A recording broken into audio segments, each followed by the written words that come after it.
साद्वैतम सावधूतम परिजन सहितम कृष्ण चैतन्य देवम श्री राधा कृष्ण पादम ललिता श्री विशाखान्वितांश्च ओम विष्णु बालाय कृष्ण प्रेष्ठाय भूतले श्रीमते भक्तिवेदांत स्वामी नित्यानंद नमस्ते सारस्वती देवे गौरवाणी प्रचारिणे विशेष शून्यादि पाश्चात्य देश तारिणे श्री कृष्ण चैतन्य प्रभु नित्यानंद श्री अद्वैत गदाधर श्री वासादि गौर भक्तवृंद हरे कृष्ण विष्णु विष्णु हरे हरे हरे राम हरे हरे सर्वशास्त्राभिज्ञ सर्ववेदैक सत्फल सर्वसिद्धांत रत्नाढ्य सर्वलोकैक दृक्पदा सर्वभागवत पुराण श्रीमद् भागवत आदित्य श्री कृष्ण परिवर्तित परमानंद सर्वदा सर्वसेव्या श्री कृष्णाय नमस्तु मे मदेक बंधो मत् संजुन मत् कुरो मत् सान्त्वना मन्निस्तारक मद्भाग्य मदानंद नमोस्तुते साधु साधुनादाय नत्मि चोच्युताकर आनमंच कदाचिन् मां प्रेम्णा सत्सङ्ख्ययोस्पुरा ओम नमो भगवते वासुदेवाय ओम नमो भगवते वासुदेवाय ओम नमो भगवते वासुदेवाय 11 श्रद्धत्स्वै तन्मतं मह्यं जुष्टं यद् ब्रह्मवादिभिः येन माम् अभयं याया मृत्युं ऋच्छन्त्यतद्विदः.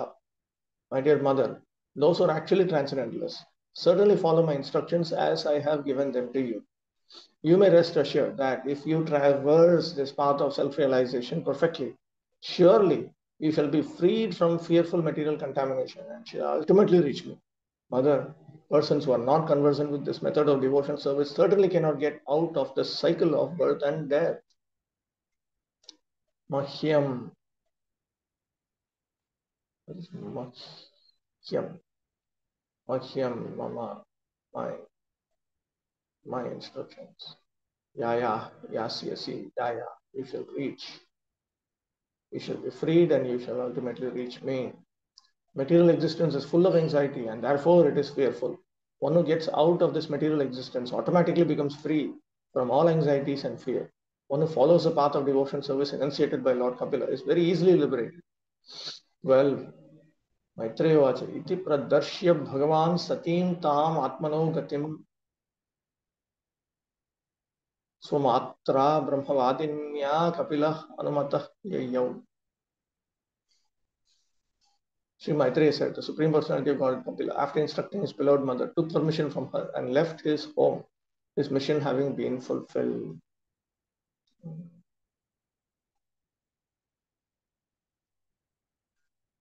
Anvaya. Sri Maitreya Vacha, Bhagavan Kapilaha, Ushati. He reads it differently. Iti pradarshya Bhagavan Ushatim Atmanogatim. Here also that's Ushatim iti Shijivasya Bharatlaha. Ushatim iti Satim Tam Vachit. Satim Tam. Some readings have Satim Tam. Others have Ushati. Ushatim Kamaniyam Varam Atmanaha Gatim Atmalabham Arkam Pradarshya Matre Kasayatva.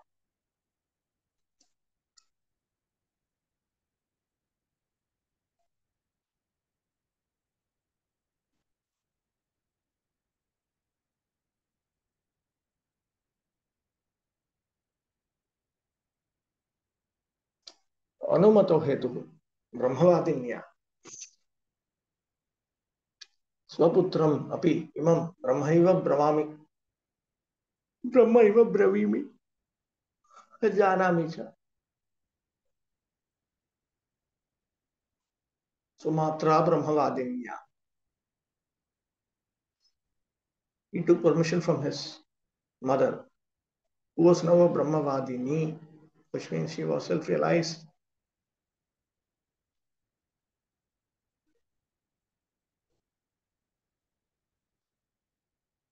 She understood that her own son is Brahman.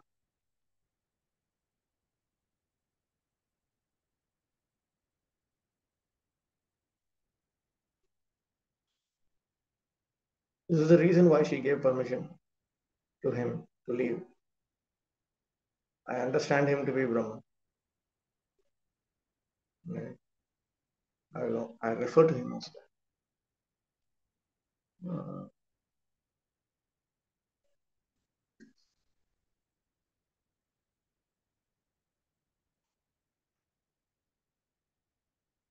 Okay. Tat katham swechaya grihe rakshitam prabhavami iti vichareण. Therefore, how can I protect him, take care of him at home according to my own desires? He is Brahman, he is the Supreme Lord. Now I understand this. I understand the significance of this. The mission of the appearance of the Supreme Personality of Godhead in the form of Kapila was to distribute the transcendental knowledge of Sankhya philosophy, which is full of devotion service. Having imparted that knowledge to his mother, and through his mother to the world, Kapila had no more need to stay at home. So he took permission from his mother and left. Apparently, he left home for spiritual realization, although he had nothing to realize spiritually, because he himself is the person to be spiritually realized. Therefore, this is an example set by the Supreme Personality of Godhead while acting like an ordinary human being, so that others might learn from him. He could, of course, have stayed with his mother, but he indicated that there was no need to stay with the family. It is best to remain alone as a brahmachari, sannyasi, or vanaprastha, separated vanaprastha, and cultivate Krishna consciousness throughout one's whole life. Those who are unable to remain alone are given license to live in also life with wife and children, not for sense gratification, but for cultivation of Krishna consciousness. Cultivation of Krishna consciousness means for the growth of Krishna consciousness. 13. Sa chapi tanayogtena yoga deshena yoga yuk tasminnashrama apide saraswatya samahita. As instructed by her son, Devahuti also began to practice Bhakti Yoga in that very ashrama. She practiced Samadhi in the house of Kardama Muni, which was so beautifully decorated with flowers that it was considered the flower crown of the river Saraswati. Saraswatya apide pushpam mukatatulye.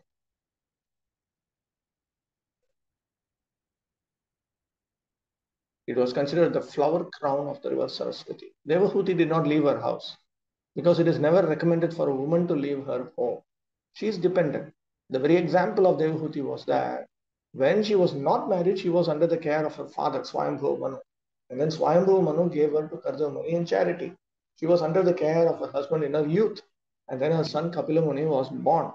As soon as her son grew up, her father left home. And similarly, the son, after discharging his duty towards his mother, also left. She could also have left home, but she did not.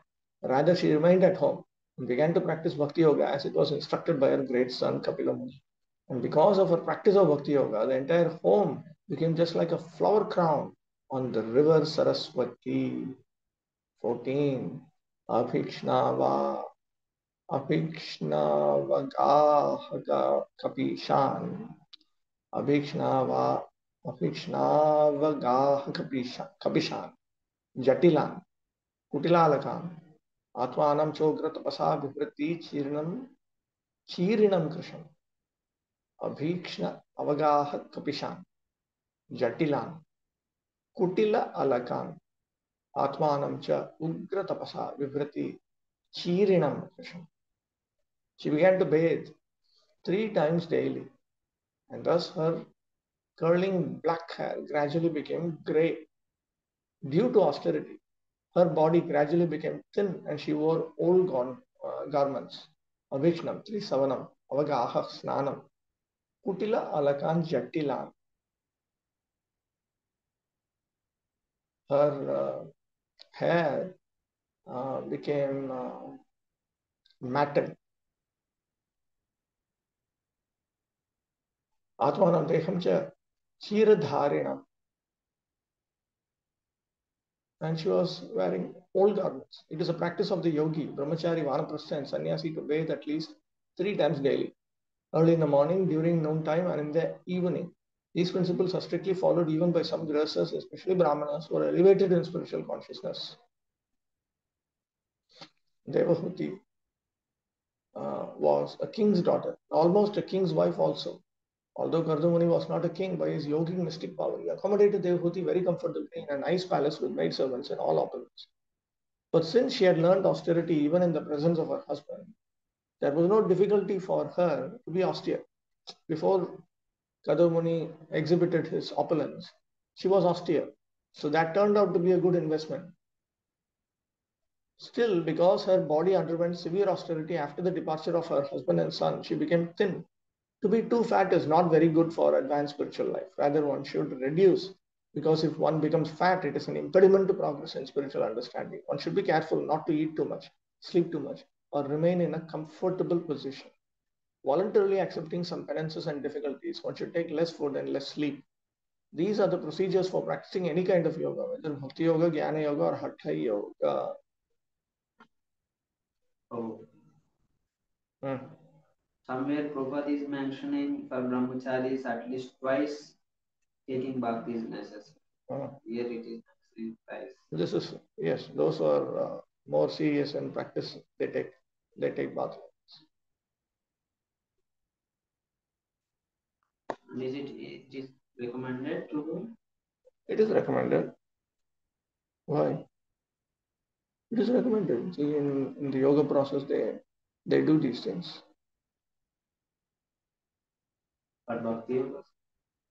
I was saying that for Bhakti Yoga also, these are procedures for practicing any kind of.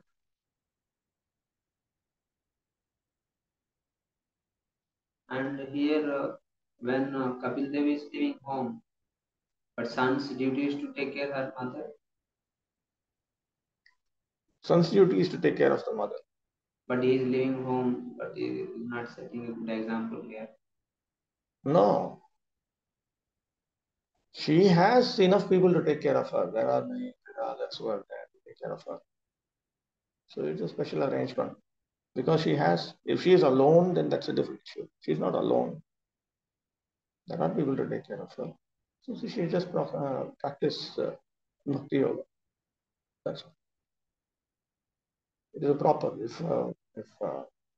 If there are people to take care, then why the son has to be all the time with the mother? Mother is also female. 15.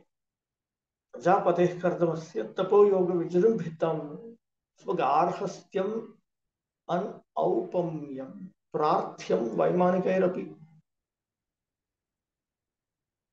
The home and household paraphernalia. Okay, now from 15 to 20 is one cluster of texts. They all run together. The home and household paraphernalia of Kardama, who was one of the Prajapatis, was developed in such a way by dint of his mystic powers of austerity and yoga that his opulence was sometimes envied by those who travel in outer space in airplanes.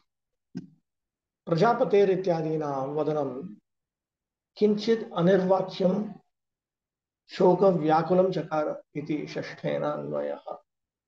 Kinchid chakara vadanam. Kinchid anirvachyam. Where is that? Shoka vyakulam chakara.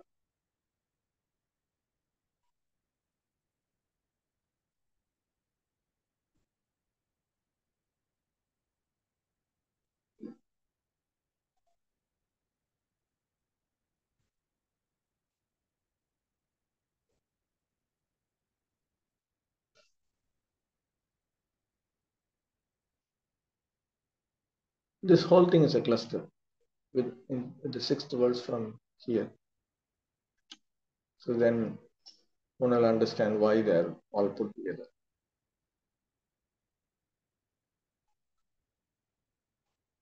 Her distress was unparalleled, beyond description.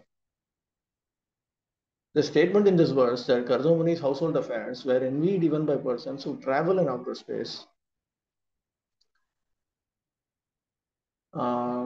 refers to the denizens of heaven. Their airships are not like those we have invented in the modern age, which fly only from one country to another. Their airplanes were capable of going from one planet to another. There are many such statements in the Srimad Bhagavatam from which we can understand that there are facilities to travel from one planet to another, especially in the higher planetary system. And who can say that they are not still traveling? The speed of our airplanes and space vehicles is very limited. But as we have already studied, Narada Muni traveled in outer space in an airplane which was like a city, and he journeyed to see all the different heavenly planets. That was not an ordinary airplane, nor was it ordinary space travel. Because Narada Muni was such a powerful mystic yogi, his opulence was envied by the denizens of heaven. 16. Payapena nibhashaya dantarupa parichada asanani cha haimani susparshastaranani cha. The opulence of the household of Kardamani is described here. The bed sheets and mattresses were all as white as the foam of milk. The chairs and benches were made of ivory and were covered by cloths of lace with golden filigree, and the couches were made of gold and had very soft pillows. 17. Swachas Patikakudyeshu Mahamara Kateshu cha Ratna Pradipa Abhanti Lalana Ratna Samyuta. The walls of the house were made of first class marble, decorated with valuable jewels. There was no need of light, for the household was illuminated by the rays of these jewels. The female members of the household were all amply decorated with jewelry.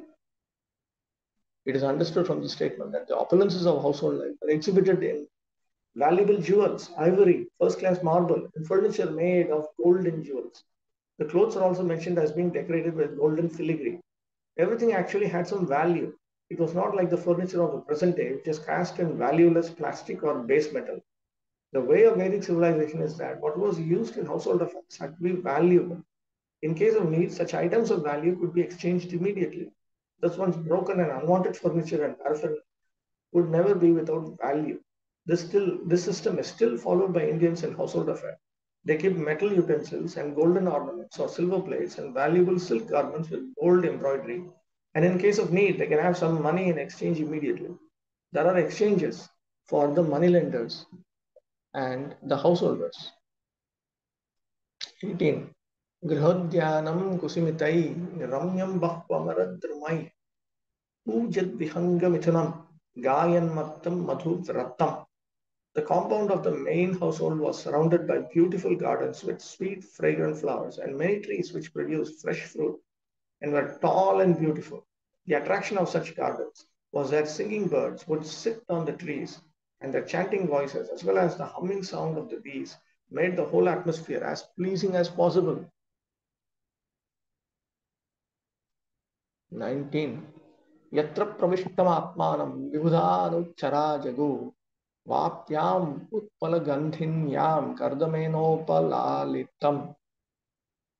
When Devahuti would enter that lovely garden to take her bath, in the pond filled with lotus flowers, the associates of the denizens of heaven, Gandharvas, would sing about Kardama's glorious household life. Her great husband Kardama gave her all protection at all times. Yatra pravishtam atmanam Devahuti.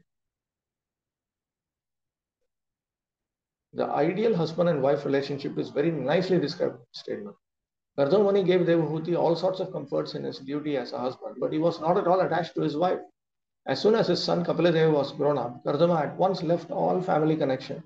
Similarly, Devahuti was a daughter of a great king, Swayambhu Manu, and was qualified and beautiful, but she was completely dependent on the protection of her husband. According to Manu, women, the fair sex, should not have any independence at any stage of life.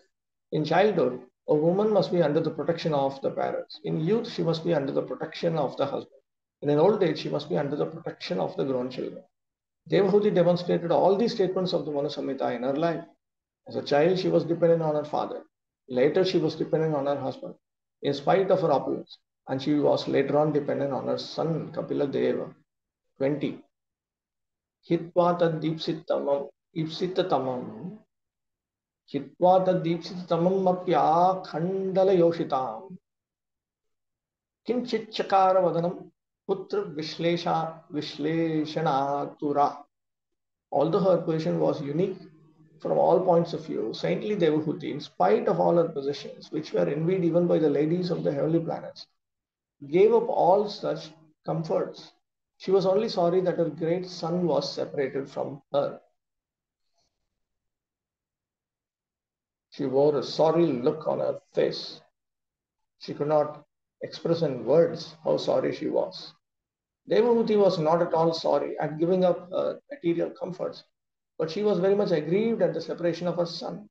It may be questioned here that if Devahuti was not at all sorry to give up the material comforts of life, then why was she sorry about losing her son? Why was she so attached to her son? The answer is explained in the next verse. He was not an ordinary son. Her son was a supreme personality of Godhead. One can give up material attachment. Therefore, only when one has attachment for this, one can give up material attachment. Therefore, only when one has attachment for the supreme person. This is explained in Bhagavad Gita. Param drishtva nivartate. Only when one actually has some taste for spiritual existence can he be reluctant to follow the materialistic way of life. 21. Vanam pravrajite patyau apatya virahatura gyatatattvapya bhunnashte vatse gauriva vatsala.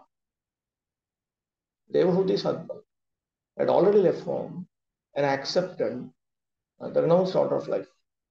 And then her only son, Kapila, left home.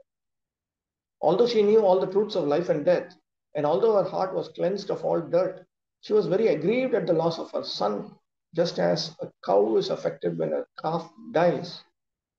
Bhagavati, Vatsalya Akhyaya Pritehe Sarva Upamardhitatvam Aha Vanam Iti.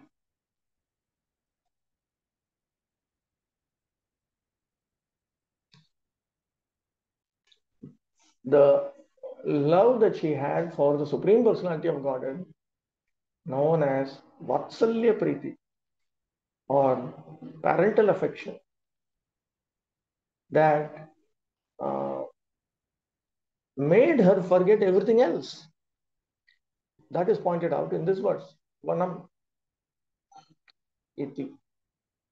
Patyo kardame vanam gate api yad apatyam vikshyamana jivantyasi tasyapi virahena atureti. Atura iti. Antavho ke kutra vartante pashyantu yad apatyam shigrameva paravartayantam bhavantah no ched aham na jivishyami iti vilapanti गौः इव इति सर्वमेव तत्त्वज्ञानं सहसा एव विस्मृतवती इव इति भावः.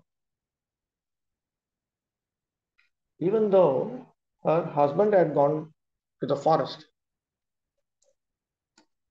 she was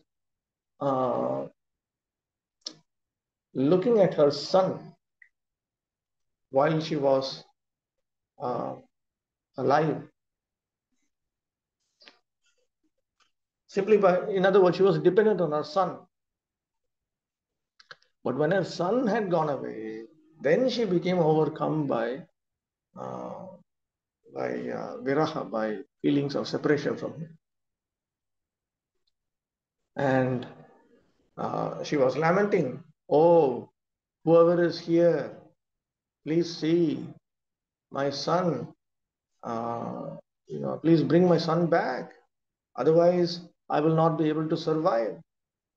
Like this, he was lamenting, like a cow that has lost her calf.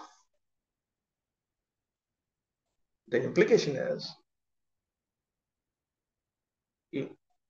because of such love for the Supreme Personality of Godhead, who was her son, she simply, it was as if she immediately forgot all philosophical knowledge. A woman whose husband is away from home or has taken the renounced order of life should not be very sorry, because she still has the presence of her husband's representative, her son. It is said in the Vedic scriptures, Atmaiva Putro Jayate. The husband's body is represented by the son. Strictly speaking, a woman is never widowed if she has a grown son. Devahuti was not very much affected while Kapila Muni was there. But upon his departure, she was very afflicted. She grieved not because of her worldly relationship with Karza Muni, but because of her sincere love for the personality of Godhead. The example given here is that Devahuti became just like a cow who has lost her calf. A cow bereft of her calf cries day and night. Similarly, Devahuti was aggrieved. She always cried and requested her friends and relatives, please bring my son home so that I may live. Otherwise, I shall die. This intense affection for the Supreme Personality of Godhead, although manifested as affection for one's son, is spiritually beneficial. Attachment for a material son obliges one to remain in material existence. But the same attachment, when transferred to the Supreme Lord, brings one elevation to the spiritual world in the association of the Lord. Every woman can qualify herself as much as Devahuti and then can also have the Supreme Godhead as her son. If the Supreme Personality of Godhead can appear as a son of Devahuti, can also appear as a son of any other woman, provided that woman is qualified. If one gets the Supreme Lord as a son, one can have the benefit of bringing up a nice son in this world and at the same time get promotion to the spiritual world to become the face-to-face associate of the Personality of Godhead. 22. Tameva dhyayati devam apatyam kapilam harim babhuva chira to vatsa nisprha tadrishe grihe. O Vidura, thus always meditating upon her son, the Supreme Personality of Godhead Kapila Deva, she very soon became unattached to her nicely decorated home. Virahotha dhyana phalamaha. The result of her meditation on Lord Kapila, brought about by separation from him, is now described here. Tam eva iti. Here is a practical example of how one can elevate oneself in spiritual advancement by Krishna consciousness. Kapila Deva is Krishna, and he appeared as a son of Devahuti. After Kapila Deva left home, Devahuti was absorbed in thought of him, and thus she was always Krishna conscious. Her constant situation in Krishna consciousness enabled her to be detached from earth and home. Unless we are able to transfer our attachment to the Supreme Personality of God, no possibility of becoming freed from material attachment. The Srimad Bhagavatam, therefore, confirms that it is not possible for one to become liberated by cultivation of empiric philosophical speculation. Simply knowing that one is not matter but spirit, soul, or Brahman does not purify one's intelligence. Even if the impersonalist reaches the highest platform of spiritual realization, he falls down again to material attachment because of not being situated in the transcendental loving service of the Supreme Lord. This is Aruhi Krachena Parampadam. The devotees adopt the devotional process, hearing about the Supreme Lord's pastimes and glorifying his activities, and thereby always remembering his beautiful eternal form. By rendering service, becoming his friend or his servant, and offering him everything that one possesses, one is able to enter into the kingdom of God. As it is said in Bhagavad Gita, Tato mam tatoto gyatva. After discharging pure devotional service, one can understand the Supreme Personality of Godhead in fact, and thus one becomes eligible to enter into association in one of the spiritual planets. 23. Here 23 to 26 is a cluster. This is separate, divided. It's all together. Okay, so then I'll read 23 to 26 here. In this sloka it is said Param Drishta Nivartate. Only one actually has some taste for spiritual existence. Then one can give up the material way of life. So what is the meaning here, the taste for spiritual existence? Ganesh has a taste for hearing, chanting and so on.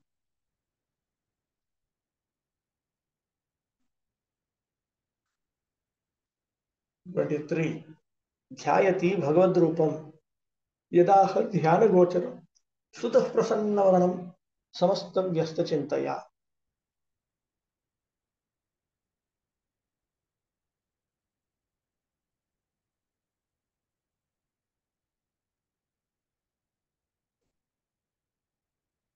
Thereafter, having heard with great eagerness and in all detail from her son, Kapila Deva, eternally smiling personality of Godhead,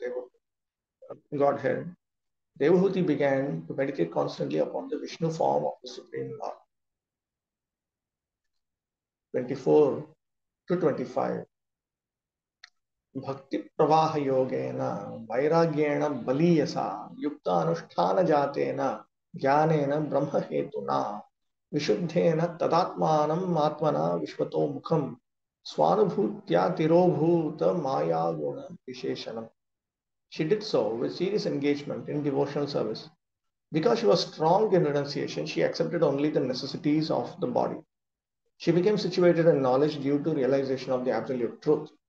Her heart became purified. She became fully absorbed in meditation upon the Supreme Personality of Godhead, and all misgivings due to the modes of material nature disappeared. 26. Brahmanyavasthitamatir Bhagavatya Samshraye Nivritta Jivapatitvat Kshina Kleshapta Nirvritihi. Her mind became completely engaged in the Supreme Knowledge. She automatically realized the knowledge of the impersonal Brahman. As a Brahman realized soul, she was free from the designations of the materialistic concept of life. Thus, all material pangs disappeared and she attained transcendental bliss.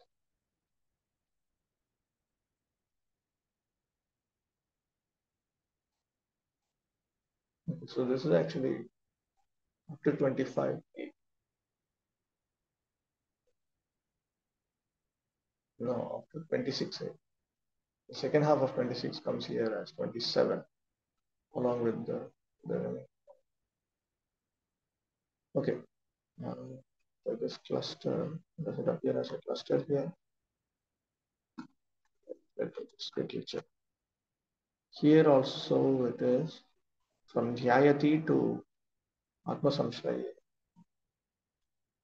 Atma Samshraya. Okay, let me just read out the summary first. Sutaha Kapilaha. No, sorry. Sutaha Kapilaha. Yat Dhyanagocharam Prasanna Bhagavad Upadidesha Tat Samasta Vyasta Chintaya Samagra Bhavanaya Pratyanga Chintaya Cha Dhyayati Sati Brahmani Sitamatihi. Mother Devahuti fixed her mind on the absolute truth Brahman, which refers to the personality of God here. Her son Lord Kapila had instructed her about the form of the Supreme Personality of Godhead, whose face is smiling, as the object of meditation, and she also meditated upon him, both in an individual manner and in a collective manner, meaning that she meditated on the form of the Supreme Lord totally, and also particular parts of the transcendental body of the Supreme Lord, according to his instructions.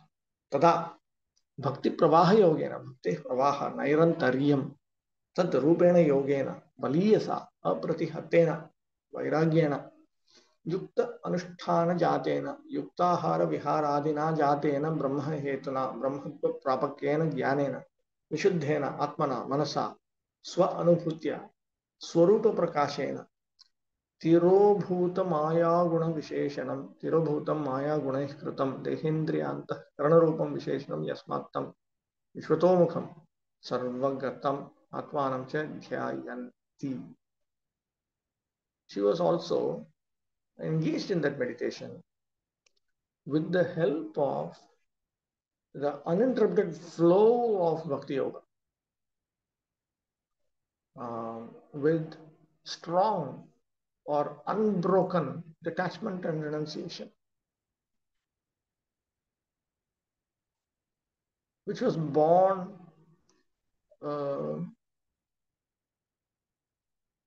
and as well as knowledge, transcendental knowledge that leads one to Brahman realization, and which comes up because of regulated eating, regulated recreation, and so on.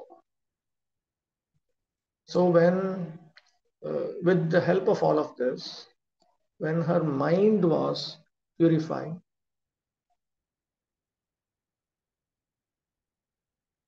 she attained self-illuminated knowledge, because of which the distinctions between the body, the senses, the inner sense, all of which are created by the modes of Maya disappeared for her, and she was able to perceive the soul as being all pervasive. Atma samshraye, atmanam jivanam samshraye bhagavati brahmane avasthitamati avasthita nishtha yukta mati yasyaha tatha bhuta babhuva. Then her mind became uninterruptedly fixed on Brahman, on Bhagavan, who is the shelter of all the Atmas, the Jivatma. Sararthadarshi. Tatascha hanta hanta viraha atmurayaha mama manaha bhagavati putrabhavam na jahati taddaham kshanam ekanti upavishya putrabhavam vihaya manah pranidhaya tad uktam dhyanameva abhyasyami iti sa tadhyau ityaha. When she was unable to consider her, when she was unable to consider the Supreme Personality of Godhead as her son, because of being afflicted so much with feelings of separation from him, then she thought, alas, alas, my mind is not able to give up this concept that he is my son because I am so afflicted in distress. Therefore, just for a moment, let me just sit in a solitary place and make my mind not consider him as my son, and let me practice that form of meditation that he has taught me.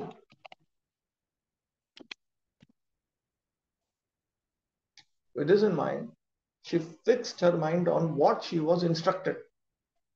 That is now pointed out in the cluster of these verses. Bhagavat Rupam Dhyayanti Brahmani Bhagavati Avasitamati Asid Ityanvaya. While meditating on the form of the Supreme Personality of Godhead, her mind became uninterruptedly fixed in Bhagavan, who is that Brahman. Bhaktehe pravaha rupena yogena yuktam samuchitam yat anushthana jatam tena. By this flow of bhakti, she engaged in a series of various activities that are appropriate to her. Yadva. Alternatively, it is also said in Bhagavad Gita,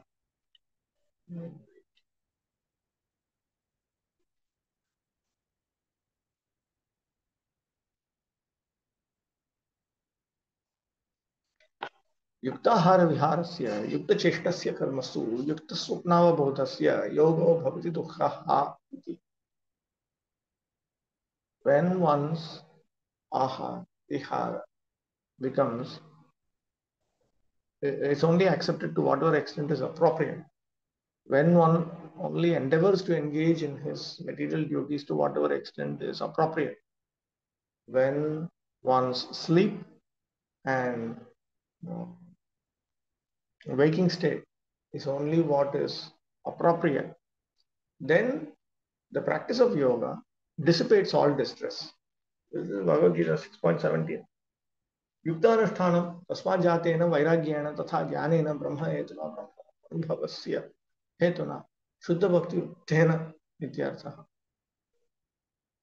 So because she was engaging in pure devotional service unto Bhagavan, she attained knowledge as well as she attained that knowledge by which one can attain Brahman experience. She also attained Vairagya, that is born from these regulated activities. Ateva nirgunatvat vishuddhena tadatmanam tasya bhagavatah atmanam swarupam vishvato dasha dikshu eva mukham yasya tathabhutam spurti praptam swa anubhutya swa anubhavena pashyanti iti sheshaha. Tirobhuta mayaya gunavishesha yatra tad yathasya tatha pashyanti. Oh, wait, I missed one thing. Natu brahmarupena aikya padartha jnanena ityartha. the realization that she had, knowledge, understanding, and realization that she had was born out of her pure devotion service unto Bhagavan. It was not due to the practice of jnana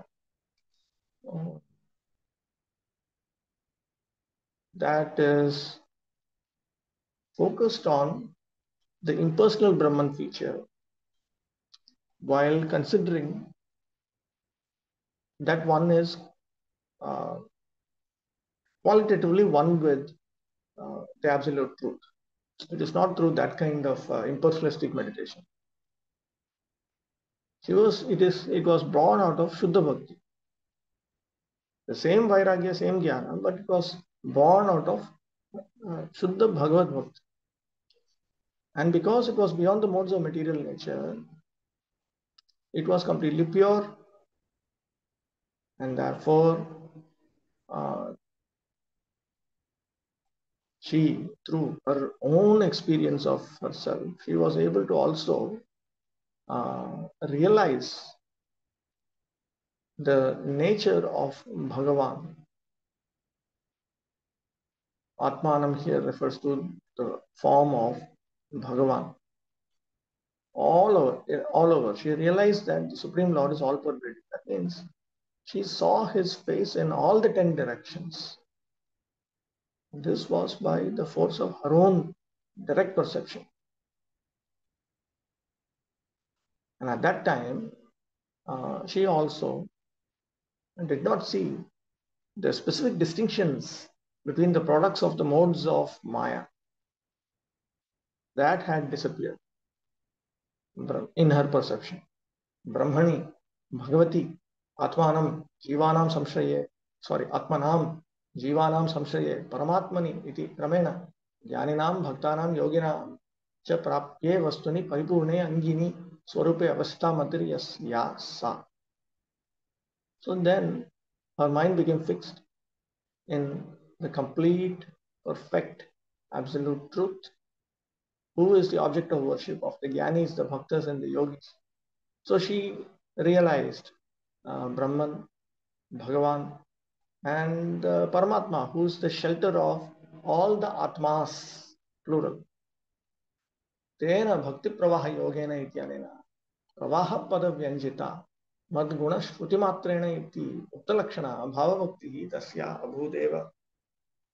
Now, the expression bhakti pravaha yogena indicates that due to the flow of uninterrupted bhakti, she was able to come to this point of regulation, vairagya, internal and external renunciation, detachment, and such a state of spiritual realization. Here, the expression of flow is,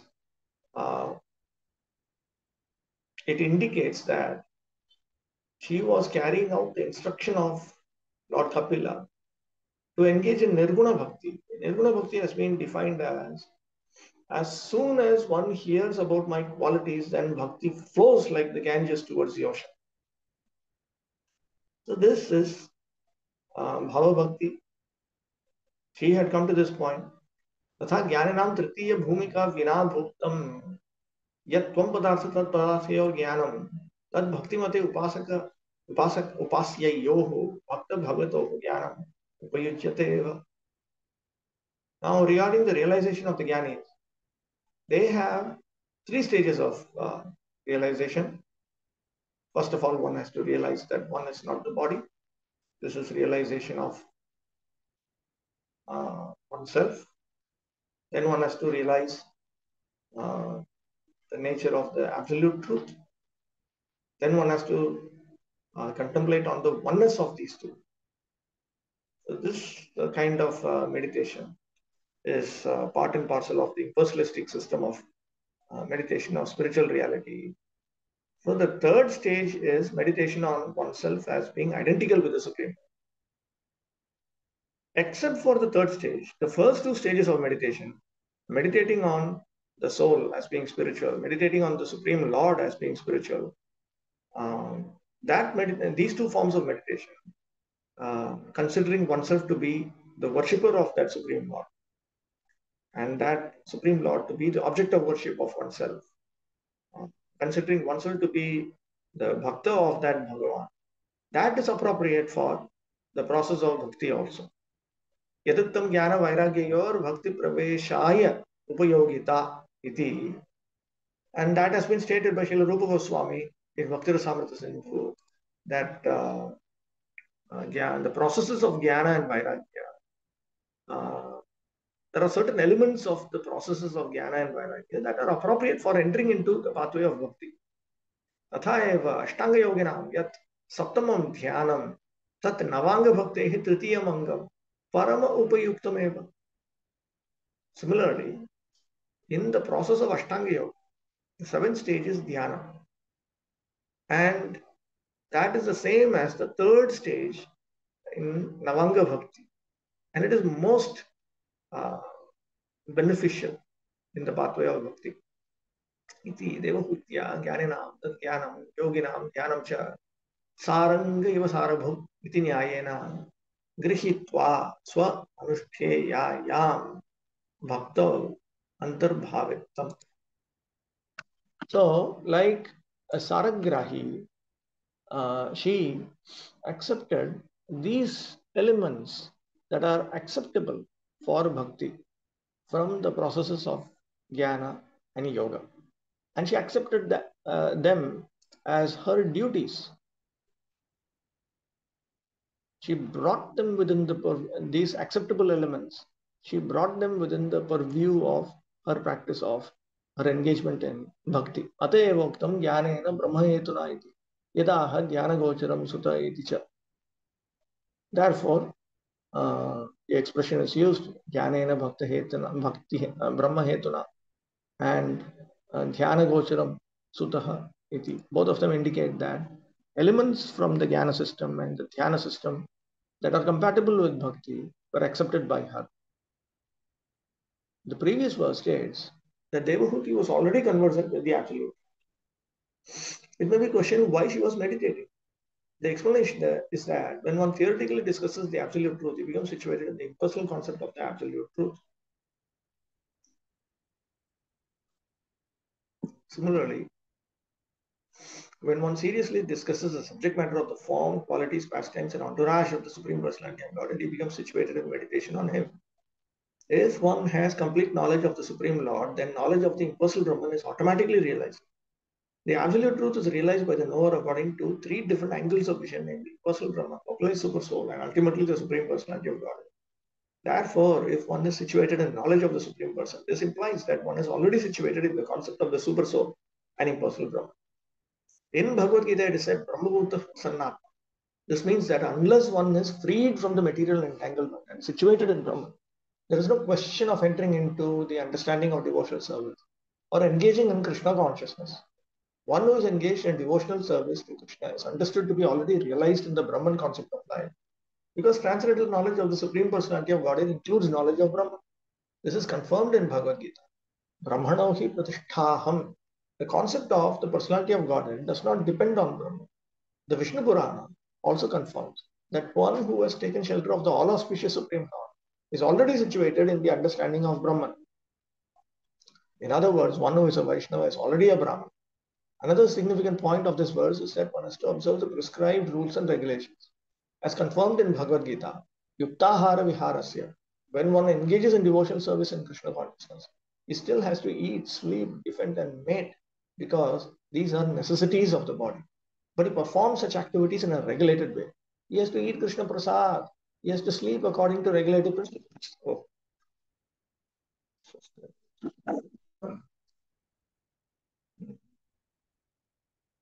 The principle is to reduce the duration of sleep and to reduce eating, taking only what is needed to keep the body fit.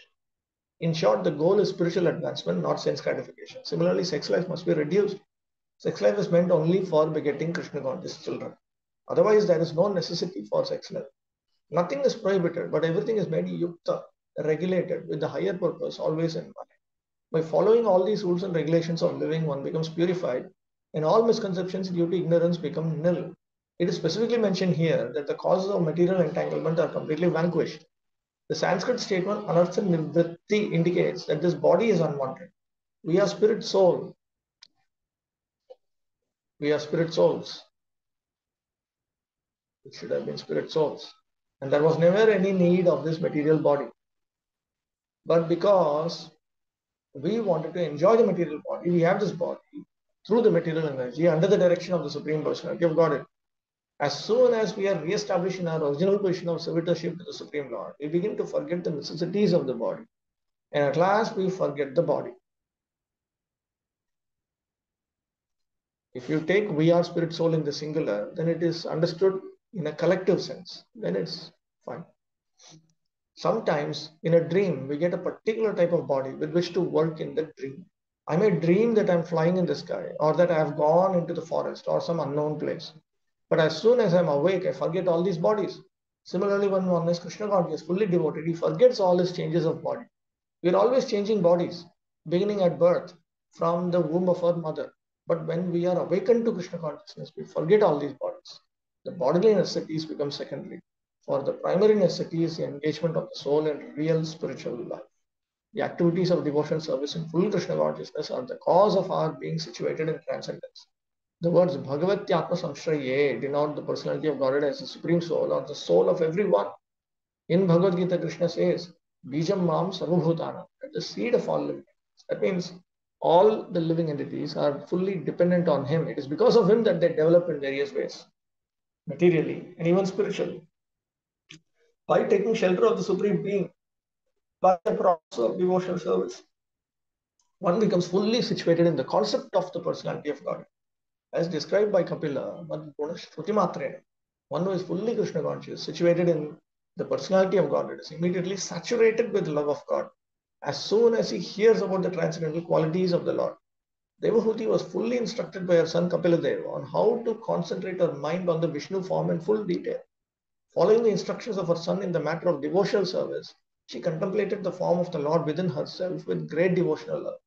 That is the perfection of Brahman realization or the mystic yoga system or devotional service.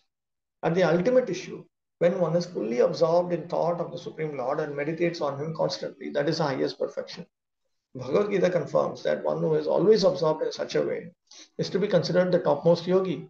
The real purpose of all processes of transcendental realization, Dhyana Yoga or Bhakti Yoga, is to arrive at the point of devotion service. If one endeavors simply to achieve knowledge of the absolute truth or the super soul but has no devotion service, he labors without gaining the real result. This is compared to beating the husks of wheat after the grains have already been sown. This is straight from 10th canto. Unless one understands the Supreme Personality of Godhead to be the ultimate goal, it is valueless simply to speculate or perform mystic yoga practice. In the Ashtanga Yoga system, the seventh stage of perfection is dhyana. This dhyana is a third stage in devotion service. There are 9 stages of devotion service. The first is hearing, then comes chanting, then contemplating. By executing devotion service, therefore, one automatically becomes an expert jnani and an expert yogi. That is the whole point. That is the reason why Bhagavatam is speaking all these things. This.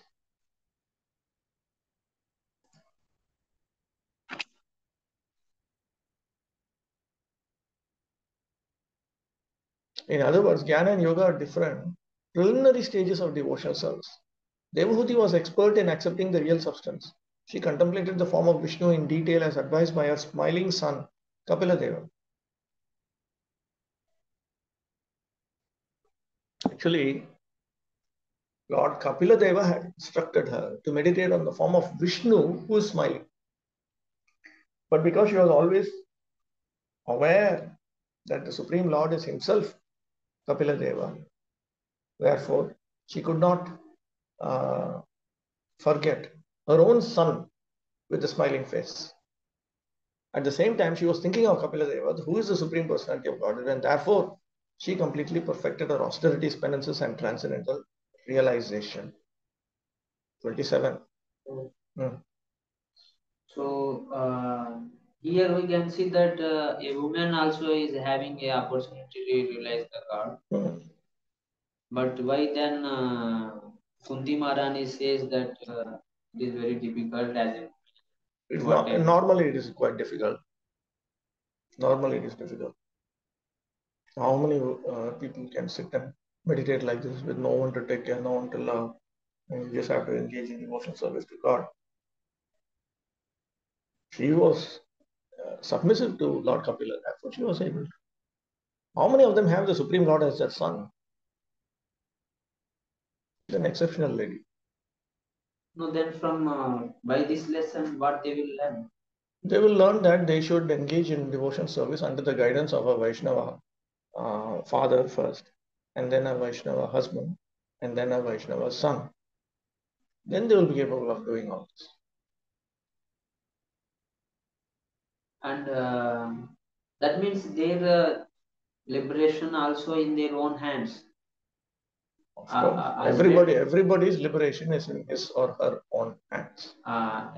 What about the husband role in the family life then? What? Every husband has to do his duty according to his varna and ashrama. Wife will do her duty according to varna, according to Sri Dharma. Sorry. But we hear that by serving husband also they get 50% of his devotional sukriti something. Okay. Okay. So that does not have any role in their devotion service here. no, even here you see her husband became a sannyasi. Therefore, she was also able to move in the direction of Vairagya Vidya and so on. It matches. But here we don't see that her husband is giving any his some result to her from devotional He service. told her, he told her, you meditate on the Supreme Lord for several years, and then the Lord will take birth from you. He did. He did correctly. Only he did.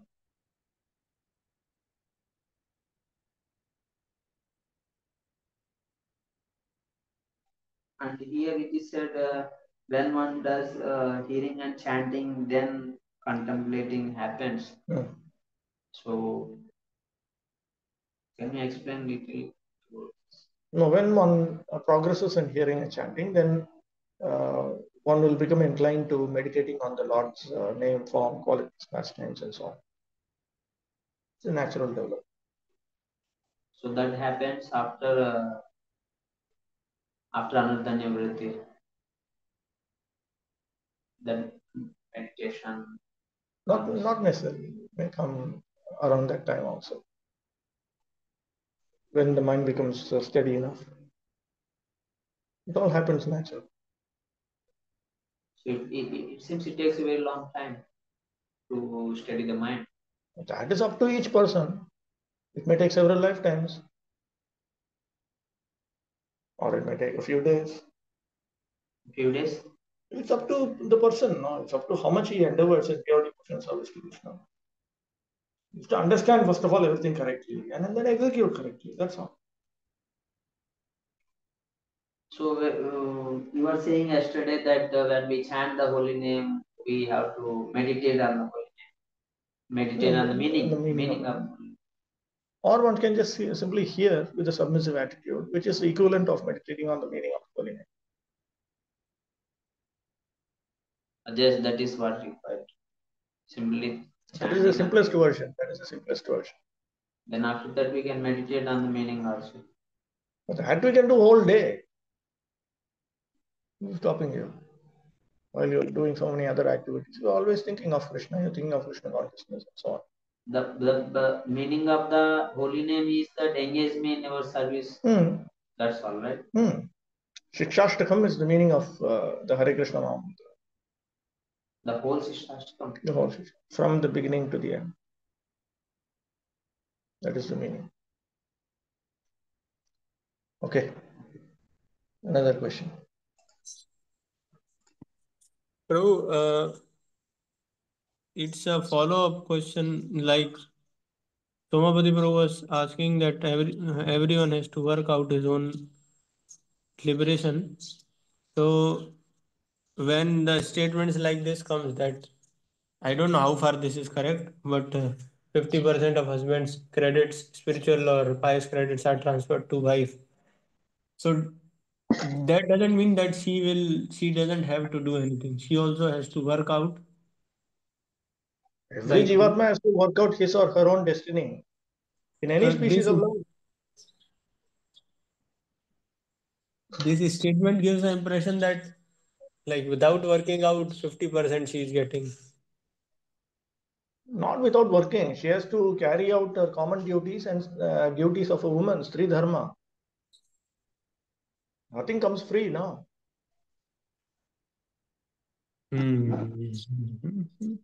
Just that she has to just do what women are expected to do in Vedic culture. She has to carry out her common duties and she has to carry out her duties in Stri Dharma. That's what it means. So that also work is there now. You don't get anything for free. Then on top of it, the husband also has to be more advanced in Vairagya Vidya and Vishnu Bhakti. And he has to be having the goal of attaining the highest perfection of spiritual life. Then it all comes out. Thank you, Prof. Okay, we'll move on. 27. Nityaruಢ samadhitva paravritta guna bhrama nasasmara tadatmanam swapne drishtam ivotthitah. Situated in eternal trance and freed from illusion, impelled by the modes of material nature. She forgot her material body. Just as one forgets his different bodies in a dream.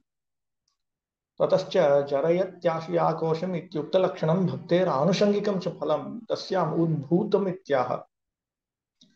Lord Kapila had already stated that when one executes spotless devotional service, this was much earlier on, 25th chapter, he had stated this while defining Shuddha Bhakti. Just as the fire in the stomach, the digestive fire, it digests all the foodstuffs automatically. Like that, when one executes pure devotional service unto the Lord, then the subtle body itself is burnt up and destroyed. So this is a side benefit of bhakti. That side benefit was experienced by her. She realized that side benefit. That is now pointed out here. Vritta jivasya jivatmanaha apattihi apadrupa vidya yasyaha tasyaha bhavaha tattvam tasma kshina klesha ataeva aptanirvrittihi. She was completely freed from the calamity of material existence in the form of avidya. The Jivatma's ignorance, spiritual ignorance, brings about vasana and then it brings about karma. These are the three forms of klesha that we know from Bhakti Rasamrita Sindhu also. So, because avidya itself is taken out, then naturally vasana and karma are also taken out. Therefore, she became freed from all forms of distresses. Therefore, she became fully satisfied. Yadva, alternate meaning. Bhagavan matratvat swarupata eva ya avidya rahita tadapi tathoktir ayam atma apahatapatma itivat. Another consideration would be because she is the eternal mother of the Supreme Lord, naturally she is devoid of avidya. So, just as we talk about the Jivatma as being free from all sins, even though actually it is the Paramatma who is free from all sins. But we use a certain degree of comparison here. Similarly, being the natural mother of the Supreme Lord, naturally she does not have any avidya. So naturally she is devoid of all distresses. This is all for instructing the world that Bhagavatam presents it like this, as if she attained this, as if she attained this, as if she attained this. Bhaktanam mate jnanananda moha paravrittaha. Shantaha. Guneshu, Vishayeshu, Brahmaha, Brahmana, Paryatan, Yasyasa. Paravritta Guna Brahma. She became freed from the illusion of the modes of material nature. Freed from illusion impelled by the modes of material nature. In the opinion of the devotees, it is because of her being absorbed in meditation on the Supreme Lord and being bewildered in the happiness of that meditation that the various movements of the modes of material nature in regard to sense objects, they become tranquilized. Atmanam, Deham, Atmanam, her material body. She forgot her material body. A great Vaishnava said that he who has no remembrance of his body is not bound to material existence.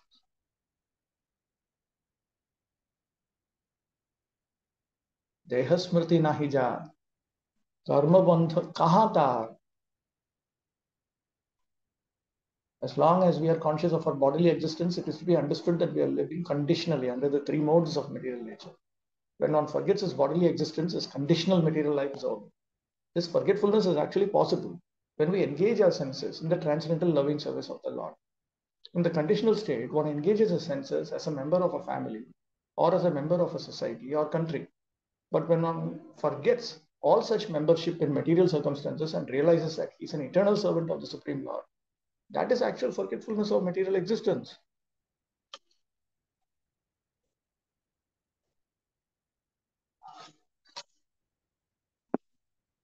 This forgetfulness actually occurs when one renders service unto the Lord. A devotee no longer works with the body for sense gratification, family, society, country, humanity, and so on. He simply works for the Supreme Personality of Godhead, Krishna. That is perfect Krishna consciousness. A devotee always merges in transcendental happiness, and therefore he has no experience of material distresses. This transcendental happiness is called eternal bliss, according to the opinion of devotees. Constant remembrance of the Supreme Lord is called samadhi or trance. If one is constantly in trance, there is no possibility of his being attacked or even touched by the modes of material nature. As soon as one is freed from the contamination of the three material modes, he no longer has to take birth to transmigrate from one form to another in this material world. 28. Taddeha paratah posho yakrishyas chadhyasambhavat babhau malayiravachanna sadhumaiva pavakaha. Her body was being taken care of by the spiritual damsels created by her husband, Kardama. And since she had no material anxiety at that time, her body did not become thin. She appeared just like a fire surrounded by smoke.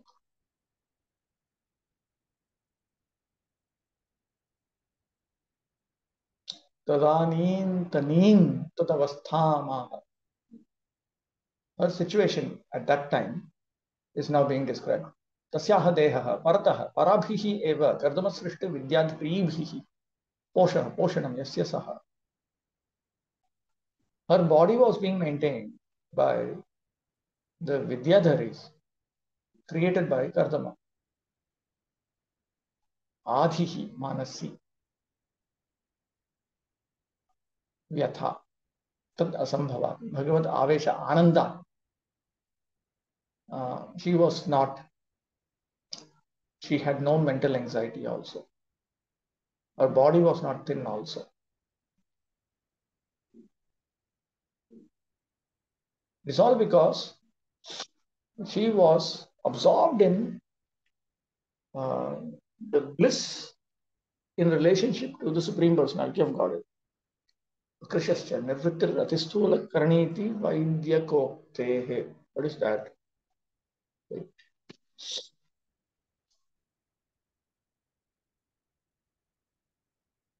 Sandhumaiva Pavaka. Yes.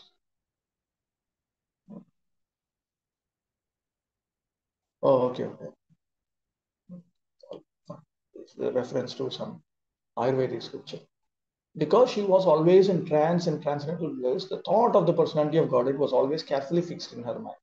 She did not become thin, for she was taken care of by the celestial maidservants created by her husband. It is said, according to the Ayurvedic medical science, that if one is free from anxieties, he generally becomes fat. Devahuti, being situated in Krishna consciousness, had no mental anxieties, and therefore her body did not become thin. It is customary in the renounced order of life that one should not take any service from a servant or maid, but Devahuti was being served by the celestial maid servants. This may appear to be against the spiritual concept of life, but just as fire is still beautiful even when surrounded by smoke, she looked completely pure, although it seemed that she was living in a luxurious way. So, in renounced order of life, one should not take any service from servant.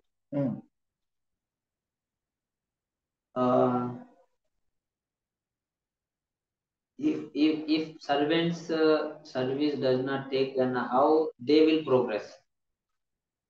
It is said that brahmacharis should serve the sannyasis. Yes. Okay.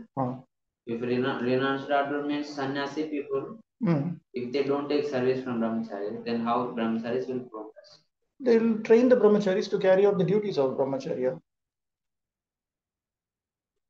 But service also requires. That is one of the services. There are many services.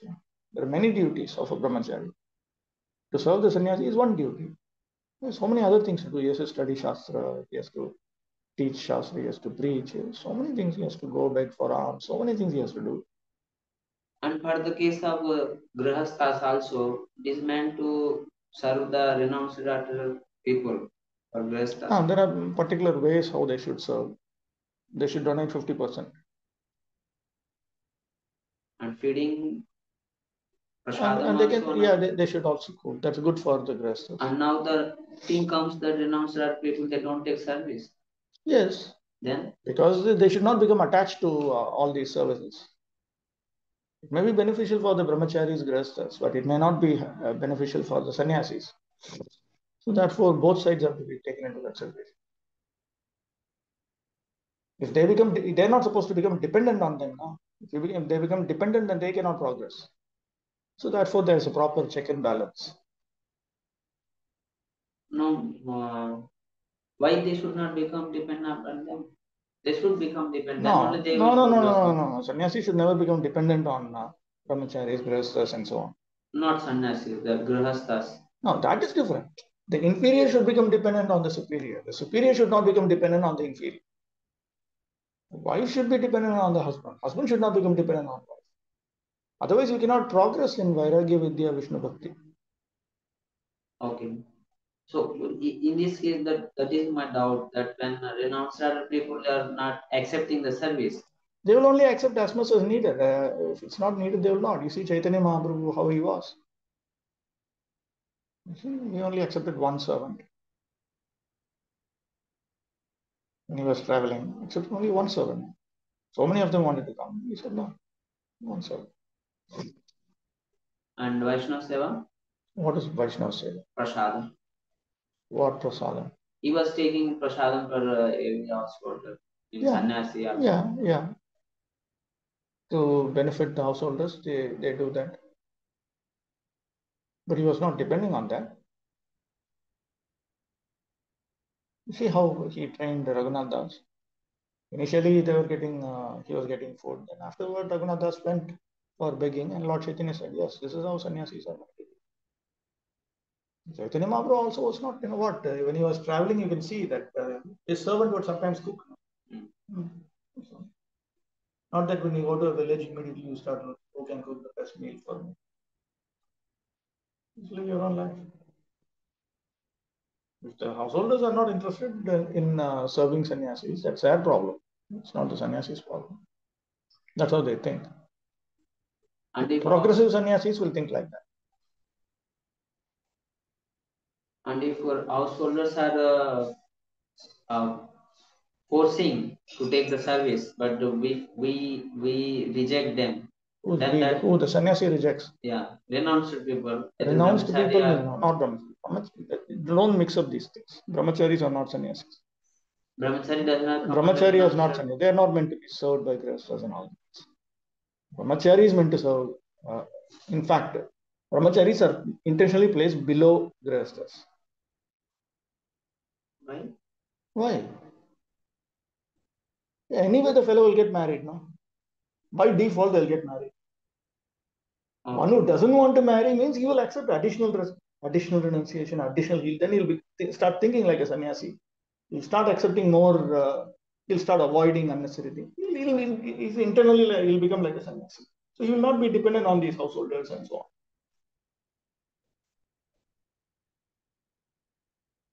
Okay, question.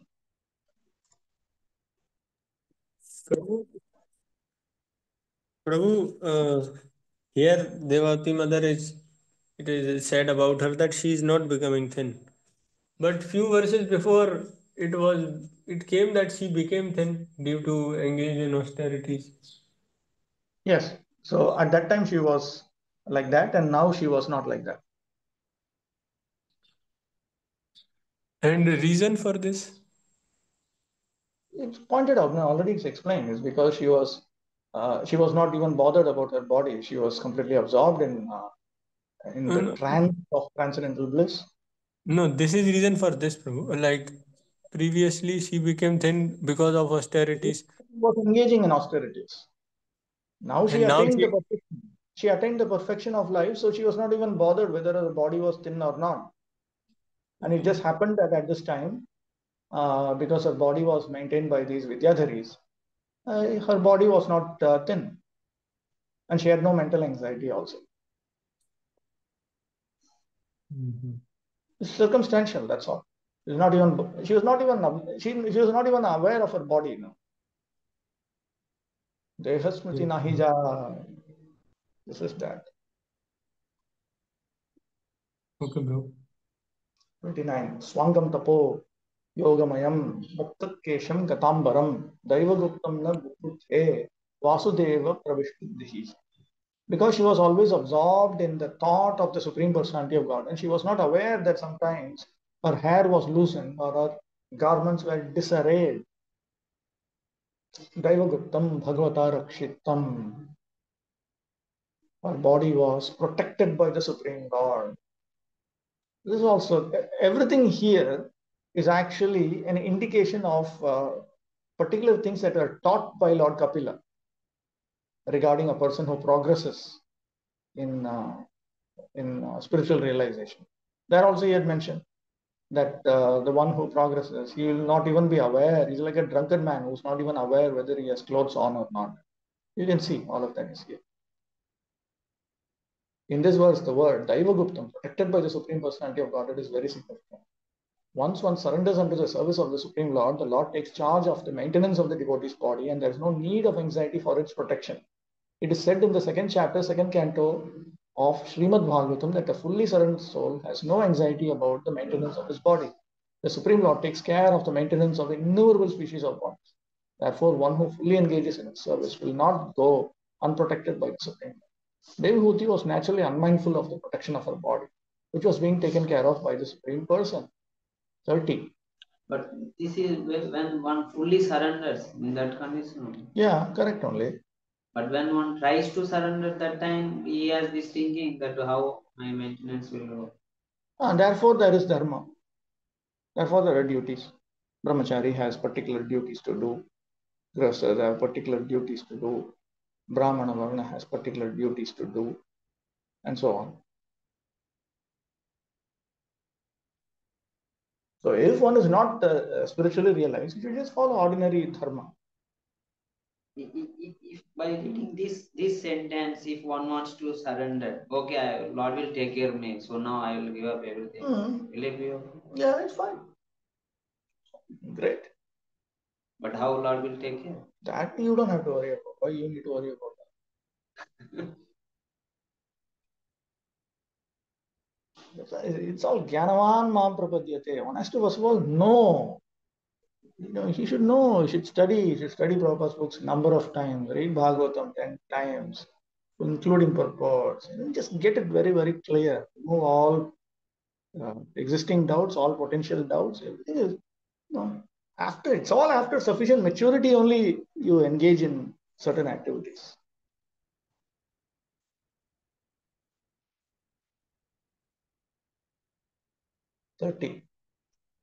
एवं सा कपिलोक्तेन मार्गेणाचिरत्तः परम् आत्मानं ब्रह्मनिर्वाणं भगवन्तम् अवापः. My dear Vidura, by following the principles instructed by Kapila, Devahuti soon became liberated from material bondage and achieved the Supreme Personality of Godhead as Super Soul without difficulty. Param Shreshtham Atmanam Bhagavantam. What is this? Where is that some? What is this verse? 30. Param Shreshtham Atmanam Bhagavantam Vaikuntanatham. Vaikuntanatham.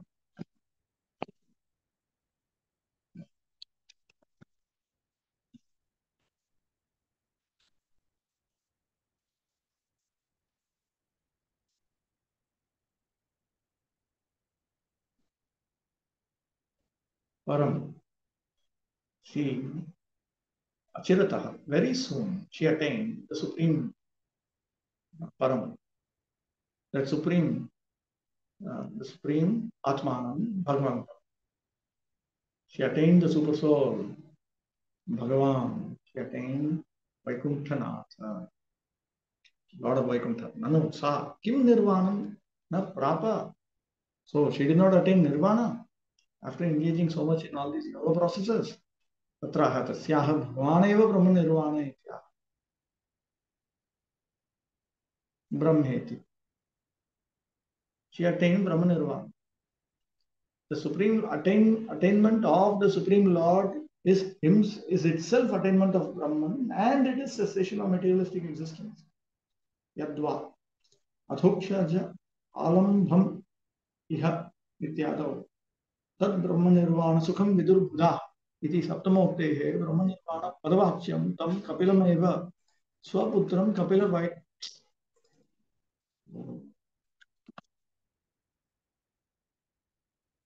Kapila Vaikunthe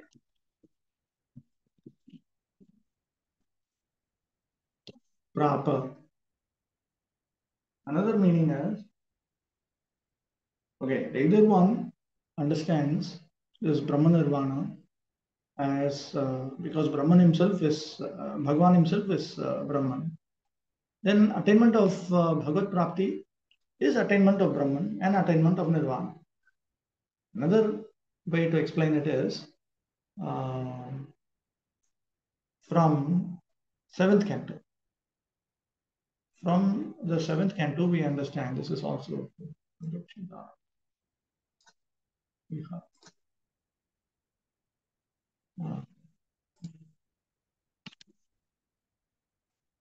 So from 7.7.37, we understand that the Supreme Lord himself is referred to as Brahma Nirvana. So that Supreme Lord himself is Lord Kapila, her own son. She attained her own son in Kapila Vaikuntha. 3 words have been used in this connection to describe the achievement of their Atmanam, Brahma Nirvana, and Bhagavantam. These refer to the gradual process of discovery of the absolute truth mentioned herein as Bhagavantam. The Supreme Personality of Godhead resides in various Vaikuntha. Nirvana means to extinguish the pangs of material existence. When one is able to enter into the spiritual kingdom or into spiritual realization, it is automatically freed from material pangs. That is called Brahma Nirvana. According to Vedic scripture, Nirvana means cessation of the materialistic way of life. Atmanam means realization of the super soul within the heart. Ultimately, the highest perfection is realization of the Supreme Personality of Godhead. It is to be understood that Devahuti entered the planet. It's called Kapila Vaikuntha. There are innumerable Vaikuntha planets dominated by the expansions of Vishnu.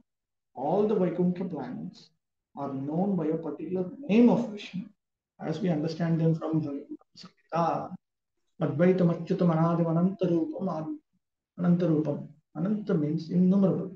The Lord has innumerable expansions of his transcendental form, and according to the different positions of the symbolical representations in his 4 hands, he is known as Narayan, Pradyumna, Aniruddha, Vasudeva, etc. There is also a Vaikuntha planet known as Kapila Vaikuntha, to which Devahuti was promoted to meet Kapila and reside there eternally, enjoying the company of her transcendental son. 31. We'll do this in the next session. Okay. Manshata Buddha Vishnu Pasandu here, Jabari Dana,